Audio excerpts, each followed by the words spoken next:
gentlemen, it is my great honor to present to you tonight former U.S. President Ulysses S. Grant.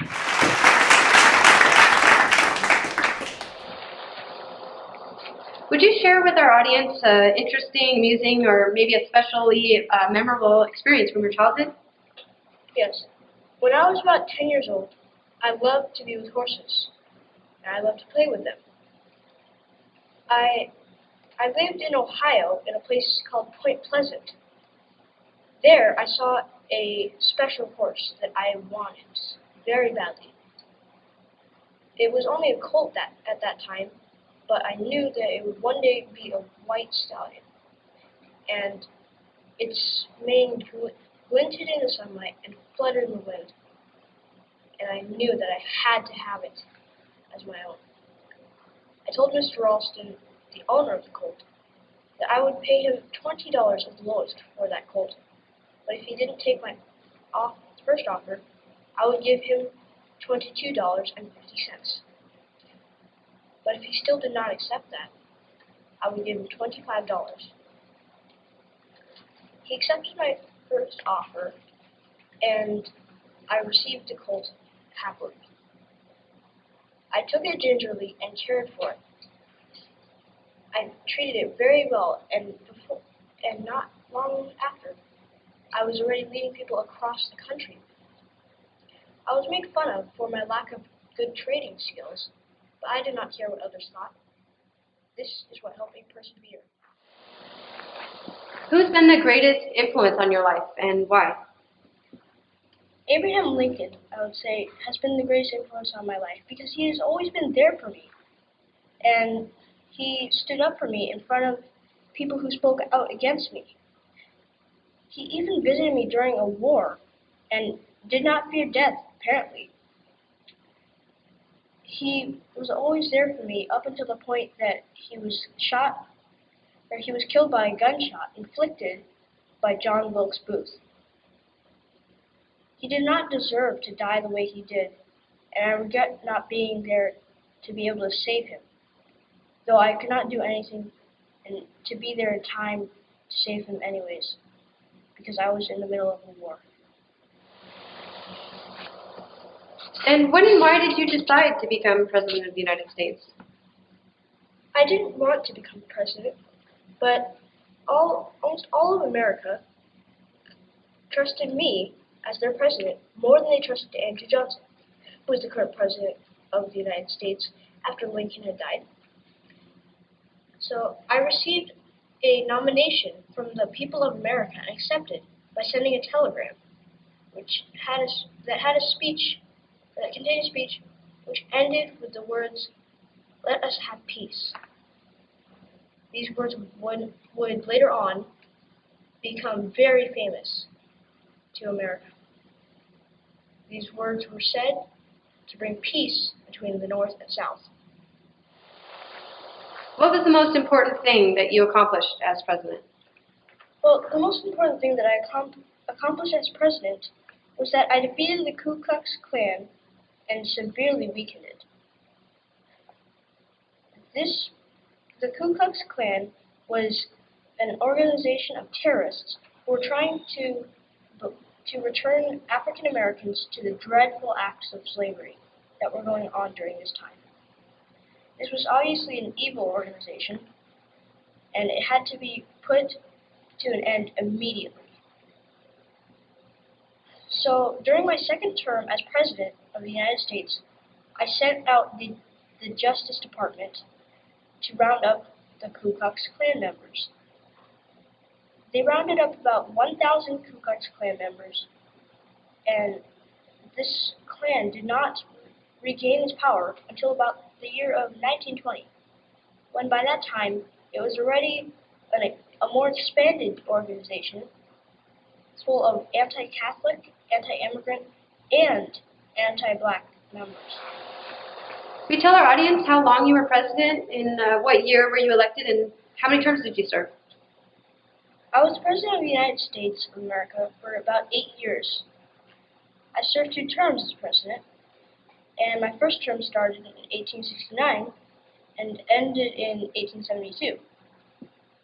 Then my second term started at the end of the year of 1872 and ended in 1877. So at that time, I was no longer called Mr. President or President Grant. So I left the White House in 1877, thankfully, because I knew that my life would be more eased and relaxed, because I was no longer depended on by almost all of America for help and support. I felt free, and it seemed to me that I had almost no responsibilities at all compared to when I was president. Of course, I still had work, but I was not as weakened as I once was by the burden of caring for all of America. I became ill, though, and I had throat cancer soon enough after being president.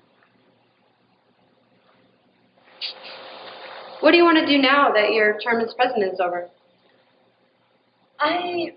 Now that I'm no longer president, I want to settle in with my family and return to my home. I want to enjoy the time that I'm going to spend with them. I also want to ride my horses, and I want to spend time with my fellow ex-soldiers and celebrate that the war is over with them. I also want to go to visit Abraham Lincoln's memorial site on the day of his funeral every year, and even more often than that if possible, assuming that my work does not get in the way of the free time that I wish to have. I was very good friends with Abraham Lincoln, and I will remember and honor him all the days of my life.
Ladies and gentlemen, it is my great honor and privilege to present tonight's guest, former President Ulysses S. Grant.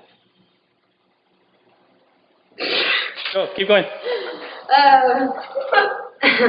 A man whose work and commitment to this nation will be remembered for generations to come.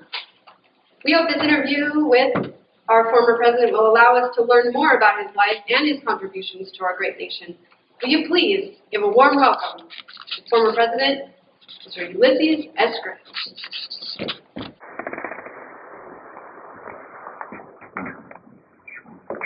For being president.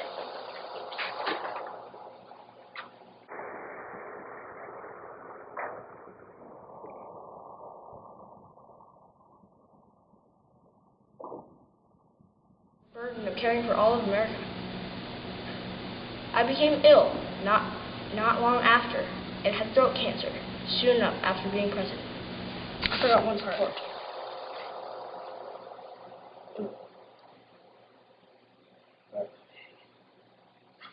Okay, we'll have to do that one. Of course, I still had work, but I was not as weakened as I once was by the burden of caring for all of America.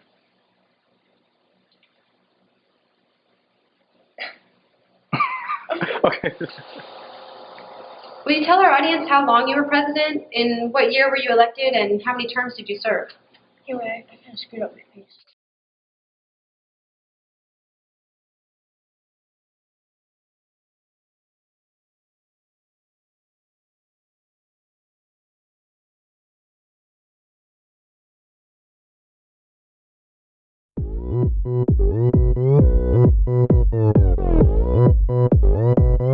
Oppan Gangnam Style.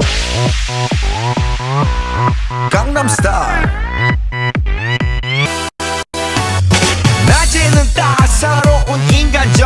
여자 커피 한 잔에 여유를 아는 품격 있는 여자 밤이 오면 심장이 뜨거워지는 여자 그런 반전 있는 여자 너는 선어해 낮에는 너만큼 Sunshine, she's here, you can take a break. I'm a hot air balloon that could go to space. With the air, like I don't care, baby, by the way. Because I'm happy. Clap along if you feel like.